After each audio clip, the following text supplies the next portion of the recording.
Chapitre 2. Tcha, tcha, tcha. Il faisait tournoyer son sabre au-dessus de lui, et sa lame fendait l'air au son de ses étranges mugissements. L'instant d'après, le sanglier, qui esquivait tous les coups avec une agilité remarquable, malgré sa corpulence, se retourna contre son agresseur, et le chargea avec virulence. J'éclatai de rire en le voyant ainsi projeté en l'air par cet animal au museau écrasé, avant d'aller rouler dans les hautes herbes. Ah non, tu n'y es pas, Klein. Pas comme ça. Tout se joue dans les premiers mouvements. Aïe, aïe, merde.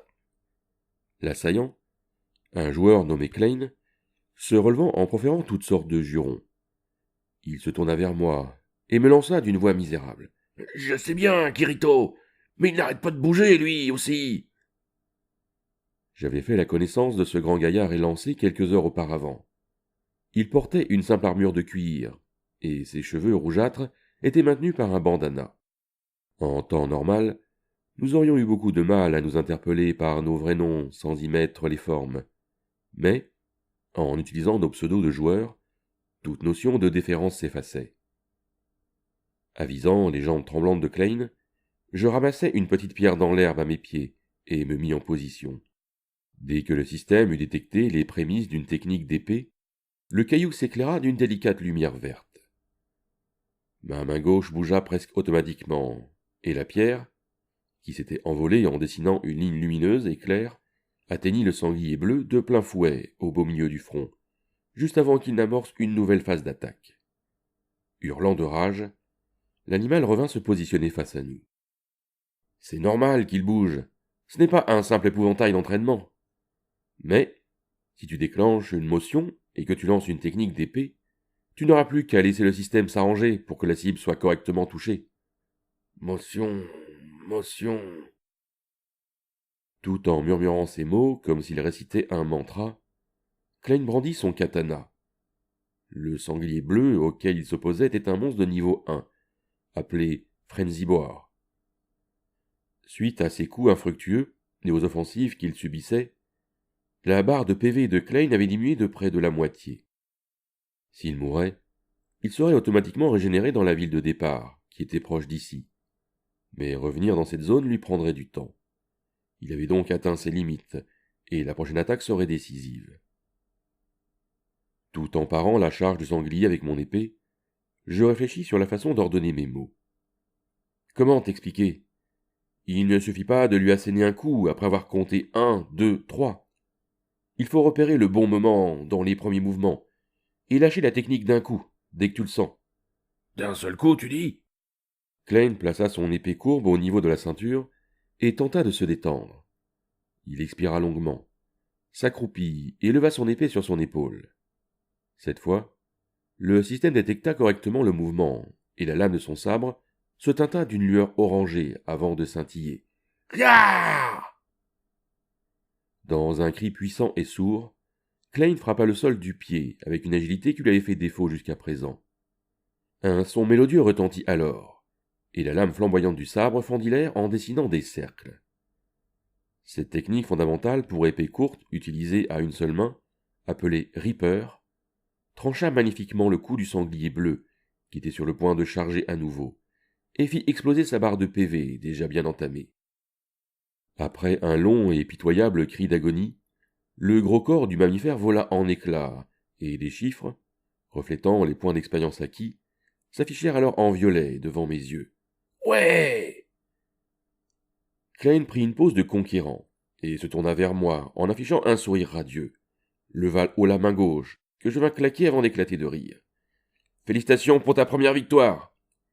Mais n'oublie pas que dans un autre jeu, ce sanglier serait seulement une boule de slime, hein? T'es sérieux? Je pensais que c'était un boss de niveau moyen, moi. Tu rêves!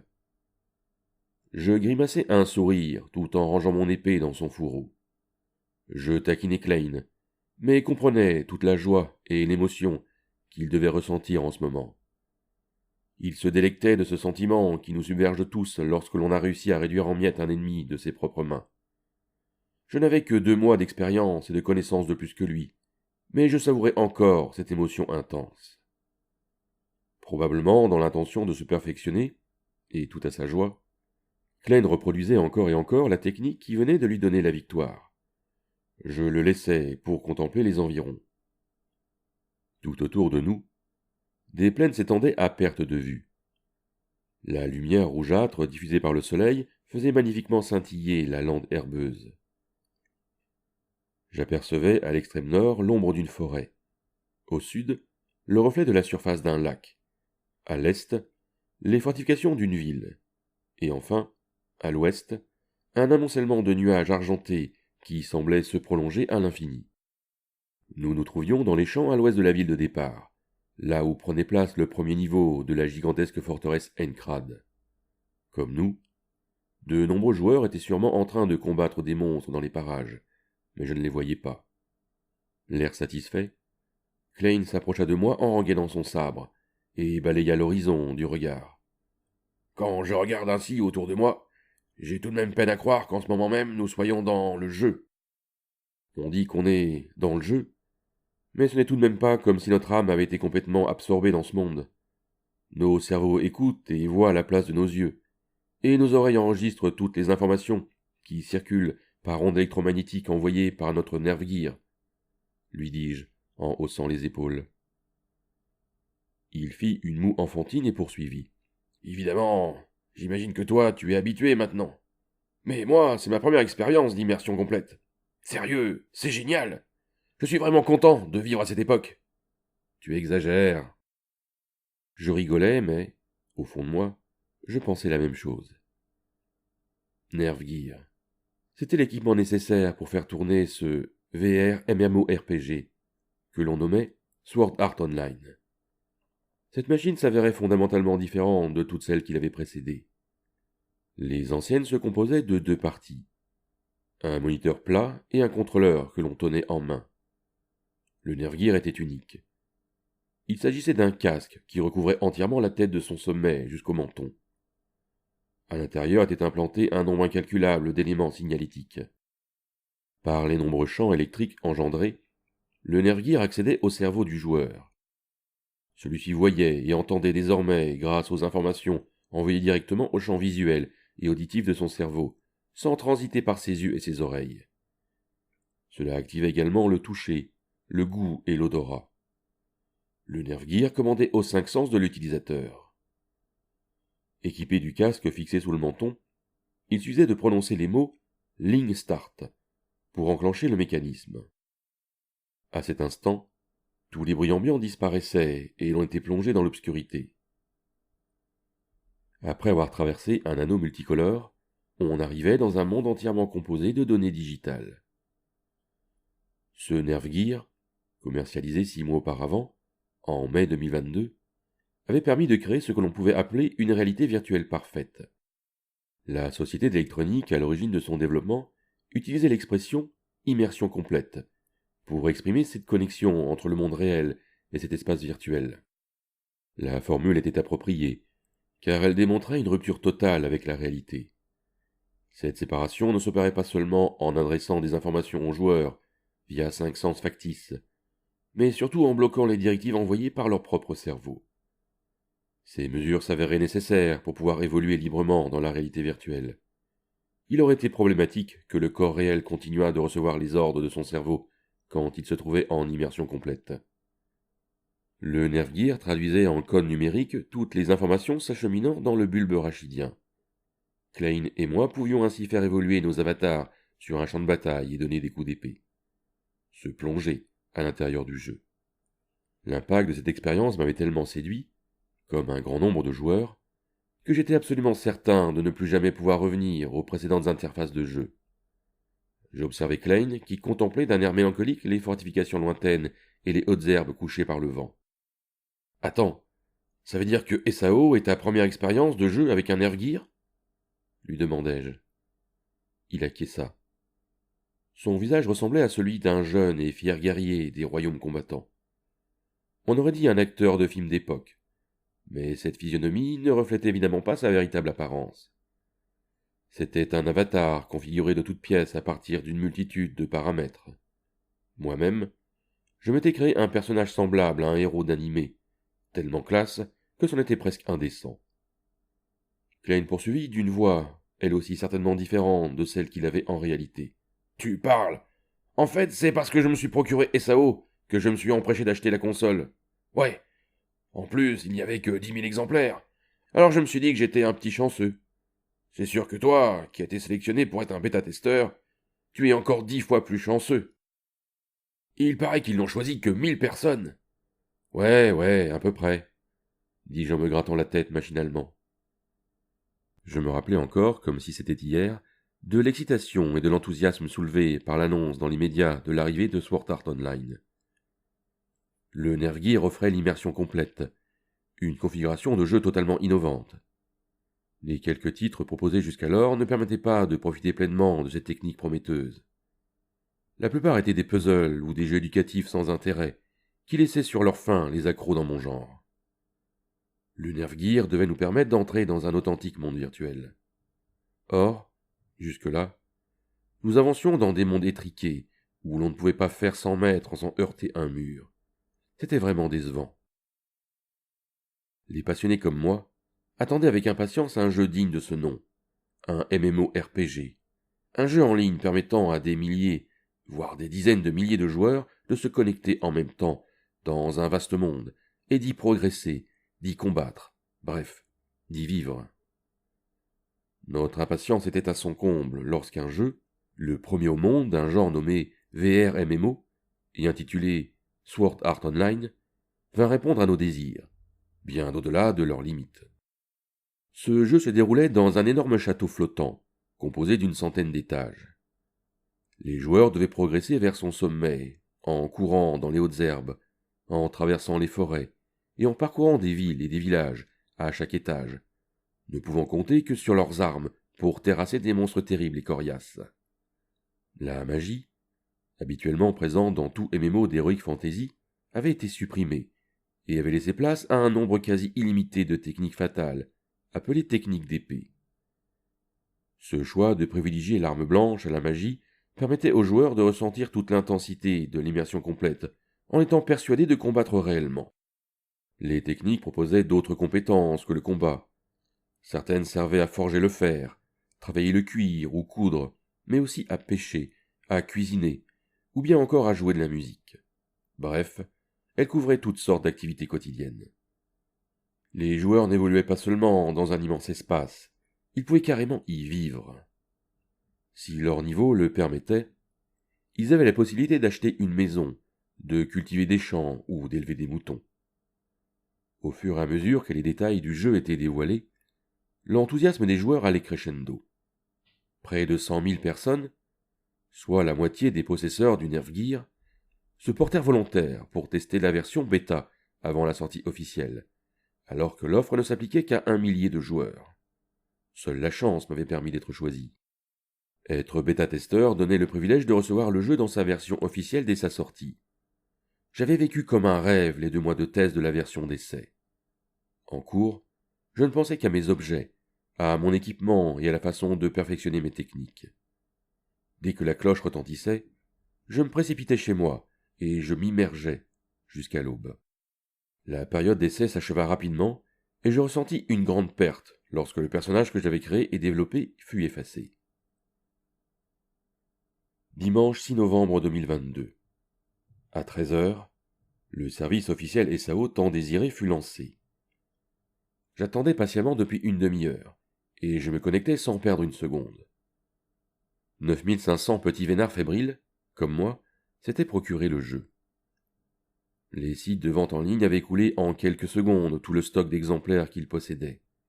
La veille, les magasins avaient été pris d'assaut par les clients qui n'avaient pas hésité à faire le pied de grue pendant 3 jours devant les portes. L'événement avait d'ailleurs fait la une des journaux télévisés. Il était donc facile de supposer que tous ceux qui avaient acheté le jeu étaient donc les passionnés de la première heure. Klein, qui semblait un joueur acharné, en était un parfait exemple. Après m'être connecté à SAO, je m'élançai sur les pavés de cette bonne vieille ville de départ, et je me dirigeai sans hésitation vers la boutique d'un armurier situé dans une ruelle. Une supplique freina cependant ma course. « Hé, tu veux bien m'aider » Klein se tenait devant moi. C'était la première fois que je le rencontrais, et sa désinvolture et son culot me laissèrent pantois. Ah, oui, eh bien, Si on allait d'abord acheter des armes, répondis-je en balbutiant. Je lui servis donc de guide, comme un vulgaire PNJ, pour finir par faire équipe avec lui, combattant côte à côte. Sincèrement, à l'intérieur du jeu, j'éprouvais encore plus de difficultés à fréquenter les gens que dans le monde réel. Dans la version bêta, j'avais rencontré quelques personnes, mais je ne considérais aucune de ces connaissances comme un ami. Cependant, pour Klein, c'était différent. Je me fichais qu'il surgisse ainsi ou qu'il lorgne sur ma bourse. Pensant que je pourrais, peut-être, faire un bout de chemin avec lui, je repris la parole. Bon, alors, qu'est-ce qu'on fait? On continue à chasser? Jusqu'à ce que cela devienne automatique pour toi? bien sûr. Enfin, je voudrais bien, mais... Son regard se porta subtilement vers la droite. Une œillade dans ce coin de son champ de vision me signifia qu'il regardait l'heure. Je vais devoir arrêter un moment pour aller bouffer. J'ai commandé une pizza pour 17h30. Quelle organisation! Dis-je un peu surpris. Comme s'il venait de se souvenir de quelque chose, Klein ajouta. Ah, après, j'ai donné rendez-vous à des gars que j'ai rencontrés via d'autres jeux.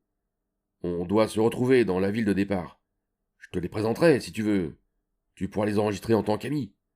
C'est pratique, on peut se joindre à tout moment par message. Oui, hésitai-je un instant. Je m'entendais bien avec Klein, mais rien ne garantissait qu'il en serait de même avec ses amis. Au contraire, j'étais persuadé que je n'arriverais jamais à sympathiser avec eux, et que cela me mettrait mal à l'aise vis-à-vis de lui. Oui, Devant mon hésitation, Klein dodelina de la tête. je ne veux pas te forcer. En plus, j'aurai l'occasion de te les présenter plus tard. Oui, désolé, mais merci quand même. Klein secoua la tête plus vigoureusement avant de dire. Non, mais attends, c'est à moi de te remercier. Tu m'as donné un sacré coup de main. Sérieusement. J'espère qu'on pourra te rendre l'appareil au plus vite. Il me sourit et regarda de nouveau l'horloge. Bon, cette fois j'y vais. Merci, Kirito. Je compte sur toi pour la suite, vieux.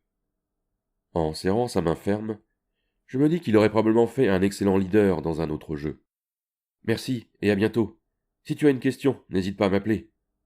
Oui, merci, ça m'aidera beaucoup. Ce fut à cet instant qu'Encrad, ou plutôt SAO, cessa d'être pour moi un simple divertissement. Klein recula d'un pas et tendit son index et son majeur vers le bas. Ce geste permettait d'ouvrir la fenêtre du menu principal du jeu. Un tintement se fit immédiatement entendre et un rectangle violet translucide apparut. J'allai m'asseoir sur un rocher non loin de là, et j'ouvris également mon écran. J'avançai mon doigt pour trier les objets acquis lors de notre combat avec le sanglier, lorsque j'entendis Klein s'exclamer. Qu'est-ce que c'est que ce bordel? Il n'y a pas de bouton de déconnexion. Je suspendis mon geste et levai la tête vers lui. Comment ça, pas de bouton? C'est impossible. Regarde bien, lui répondis-je étonné. Le grand bretteur fit glisser son bandana et passa la main sur son visage. Il y avait plusieurs boutons disposés à gauche de la longue fenêtre rectangulaire, tandis qu'à droite, on distinguait une silhouette indiquant l'équipement en cours d'utilisation. En bas du menu devait se trouver un bouton Déconnexion, qui permettait de quitter ce monde. Alors que j'examinais de nouveau la liste des objets que j'avais récupérés, Klein reprit d'une voix stridente. Non mais sérieux, il n'y en a pas. Regarde, Kirito. C'est pas possible, murmurai-je en soupirant. J'appuyai sur le bouton en haut à gauche pour revenir au menu principal. De part et d'autre de la silhouette, des cases vides s'affichaient ainsi que les boutons du menu. D'un geste machinal, je glissai mon doigt vers le bas. Je me figeai. Il n'y avait plus rien, comme l'avait affirmé Klein. Il y en avait bien un sur la version bêta, et même en début d'après-midi, quand je m'étais connecté, le bouton était présent. Là, il avait bel et bien disparu. Je fixai la case vide pendant quelques secondes, puis je parcourus attentivement le menu pour vérifier qu'il n'avait pas changé de place. Je levai la tête vers Klein, qui me regardait d'un air entendu. Alors, il n'y en a pas, hein? Non, il n'y a rien. Ça m'irritait qu'il ait raison, mais j'acquiesçai énergiquement. Comme c'est le premier jour, il peut y avoir encore des bugs. Alors qu'il est, le maître du jeu doit s'arracher les cheveux devant tous les messages. Et j'imagine que les concepteurs sont en train de pleurer à chaudes larmes. Ça ne t'embête pas d'attendre? Tu n'avais pas commandé une pizza pour 17h30? Lui demandai-je d'un air un peu sarcastique. Ah zut, c'est vrai! Je souris en le voyant faire des bonds, les yeux écarquillés. Après avoir débarrassé ma barre d'inventaire des objets inutiles qui la surchargeaient, je me levai et m'approchai de Klein, qui se lamentait sur sa pizza aux anchois et son Canada Dry. Essaie d'appeler le maître du jeu. Il pourra peut-être te déconnecter. J'ai déjà essayé, mais ça ne répond pas. Ah là là! Il est déjà 17h25. Kirito, tu ne connais pas un autre moyen de quitter le jeu? La voix suppliante de Klein, et ses mains tendues vers moi, me fit ressentir une imperceptible inquiétude. Un frisson me parcourut. Oui, alors, voyons. Pour quitter le jeu. Pour sortir du jeu et revenir dans le monde réel, il suffisait d'ouvrir le menu principal, d'appuyer sur le bouton Quitter, puis de confirmer dans la boîte Dialogue à droite. Tout cela était on ne peut plus simple. Cependant, je ne connaissais aucune autre procédure. Je levai les yeux vers Klein qui se tenait au-dessus de moi, et je secouai la tête de droite à gauche. Non, il n'y en a pas. Pour quitter normalement le jeu, il faut obligatoirement passer par le menu. Mais c'est pas possible! Il y en a forcément un! Refusant la réalité, il se mit à crier. Reviens, saleté de bouton! Je veux sortir! Sortez-moi d'ici! Rien ne se passa. Il n'y avait aucune commande vocale dans ce jeu. Je le laissai maugréer et sauter dans tous les sens. Puis je l'appelai calmement. Klein, c'est inutile. Le manuel n'indique même pas de système de déconnexion d'urgence. Mais c'est complètement dingue! À cause d'un simple bug, je ne peux pas retourner dans ma chambre, ni dans mon corps. C'est incroyable, non? Hurla-t-il, complètement abasourdi. J'étais évidemment d'accord avec lui. C'était insensé. C'était stupide. Mais c'était la réalité. Non, mais je n'y crois pas. On ne peut pas sortir de ce jeu. Il rit nerveusement puis reprit la parole. Mais au fait, on n'a qu'à débrancher la machine. Ou bien enlever le nerf-gear. Il agitait la main près de sa tête comme pour essayer d'ôter un chapeau invisible. Malgré mon anxiété grandissante, je lui parlais tranquillement. On ne peut faire ni l'un ni l'autre. On ne peut même pas bouger nos vrais corps. Le nerf-gear gère tous les ordres que notre cerveau envoie là, dis-je en tapotant du bout du doigt la base de mon crâne, et les transmet pour faire bouger notre avatar. Klein pipait mot et baissa lentement les bras. Nous restâmes silencieux quelques instants, complètement absorbés par nos pensées. Pour que le nerf-gear permette au joueur de réaliser une immersion complète, il bloquait les informations envoyées par le cerveau à la moelle épinière et les modifiait de façon à faire se mouvoir le corps virtuel. Ici, j'avais beau agiter mes bras de toutes mes forces, dans le vrai monde, mes bras demeuraient inertes le long de mon corps, allongés sur mon lit. Avantage appréciable de cette situation, cela m'évitait de me cogner partout, et donc d'être couvert de bleu, quand je courais ici. Cependant, c'était bien à cause de cette fonction que nous étions incapables de sortir naturellement de cet état. Ce qui signifie que l'on va devoir attendre que le bug soit corrigé, ou bien que quelqu'un nous retire le nerf-gear de la tête, murmura Klein atterré. Je hochai la tête. Moi, je vis seul. Et toi? J'hésitai un instant, puis je répondis franchement. Avec ma mère et ma petite sœur. Si je ne descends pas pour le dîner, elles vont forcément venir me déconnecter. Ah, intéressant. Elle a quel âge, ta sœur? Demanda Klein, en s'approchant, les yeux brillants. Tu arrives encore à plaisanter dans notre situation? Dis-je, en repoussant sa tête. Elle est plutôt sportive et elle déteste les jeux. Rien à voir avec nous. Mais sinon... Je tendis ma main vers lui pour tenter de changer de sujet. Tu ne trouves pas que c'est bizarre tout ça? Bon, c'est ce qu'on appelle un bug, non? Ce n'est pas un simple bug. Imagine un peu les problèmes de gestion que cela va entraîner. Par exemple, pendant ce temps, ta pizza refroidit et tu perds de l'argent, non? Grave. Une pizza froide, c'est comme un atto sec. J'ignorais ces jérémiades et je poursuivis. Normalement, les administrateurs devraient arrêter le serveur et rapatrier de force tous les joueurs. Ça semble logique, non? Pourtant, cette fois, 15 minutes se sont écoulées, Et non seulement nous n'avons pas été déconnectés, mais nous n'avons même pas reçu de message d'information. C'est clair, maintenant que tu le dis, soupira Klein, qui se frottait le menton en m'observant d'un regard acéré sous son bandana. Argus, l'entreprise qui a développé SAO, est reconnue pour respecter ses clients, non? C'est pas bon si ça débloque dès le premier jour. Je suis bien d'accord. En plus, SAO est le premier du genre VR MMO. S'il rencontre un problème, on peut faire une croix sur un autre jeu. Nous soupirâmes en même temps en nous regardant dans le blanc de nos yeux virtuels. J'inspirais profondément cet air fictif, froid et sec. C'était encore l'automne, comme dans la vraie vie. Je levai les yeux et, à environ 100 mètres au-dessus de moi, je devinai vaguement la base du premier étage. Je parcourus du regard la surface irrégulière, et j'aperçus la grande tour, ce labyrinthe qui permettait d'accéder aux étages supérieurs. Il était 17h30, et le ciel s'empourprait délicatement sous la lumière du soleil couchant, dont les premiers rayons inondaient les plaines environnantes d'une magnifique teinte dorée. J'eus le souffle coupé devant le sublime spectacle qu'offrait ce monde virtuel. Cela se passa juste après. Le monde changea alors définitivement.